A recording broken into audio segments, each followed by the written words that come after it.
मसूरी में स्वास्थ्य मंत्री डॉक्टर धन सिंह रावत ने उप जिला चिकित्सा मसूरी के औचक निरीक्षण किया। वहीं आरक्षण के दौरान अस्पताल में मरीजों को दी जा रही सुविधाओं के बारे में भी जाना। बता दें कि डॉक्टर और स्टाफ को मिलने वाली सुविधाओं का भी उन्होंने जानकारी लिया। उन्होंने बताया कि उप जिलाधिकारी चिकित्सा में सभी स्वास्थ्य सुविधाएं उपलब्ध कराई जा रही हैं। यहां पर सीटी स्कैन के साथ साथ एक्सरे, अल्ट्रासाउंड लगातार किए जा रहे हैं। उन्होंने कहा कि अस्पताल में वार्ड बॉय और स्टाफ नियुक्त किए जा चुके हैं।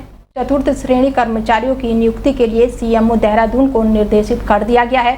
उन्होंने आगे कहा कि मसूरी स्वास्थ्य विभाग की मसूरी गन हिल में काफी जमीन है, जहां पर अंग्रेजों के जमाने का अस्पताल संचालित किया जाता था। उन्होंने कहा कि उनके द्वारा सीएमओ को गन हिल की जमीन को किस तरह से उपयोग में लाया जा सकता है, इसके लिए भी प्रस्ताव के लिए निर्देश दिए गए हैं। इसके साथ ही उन्होंने कहा कि सीएमओ में प्रस्ताव प्राप्त हुआ है, उस पर कार्रवाई की जाएगी। स्वास्थ्य विभाग में पैसे की कमी प्रकार की कई चीजें हैं जो अभी नहीं है। उसके साथ ही उन्होंने कहा कि मसूरी विधायक कैबिनेट मंत्री गणेश जोशी ने मसूरी उप जिला चिकित्सा में कार्यरत डॉक्टरों की आवाज बनाए जाने के लिए आग्रह किया है, जिसको लेकर उन्होंने अस्पताल और स्वास्थ्य विभाग की जमीन का निरीक्षण किया।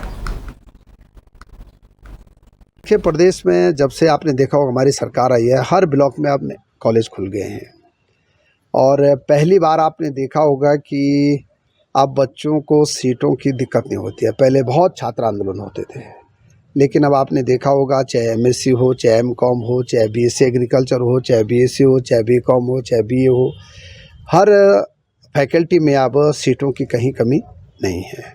और इस बार आपने ये भी देखा होगा कि सत्र हमारा नियमित हो गया है, समय पे रिजल्ट भी आ गए हैं। क्लासें भी अब हम 15 तारीख से हमने आदेश किया है कि शुरू हो जाएंगी।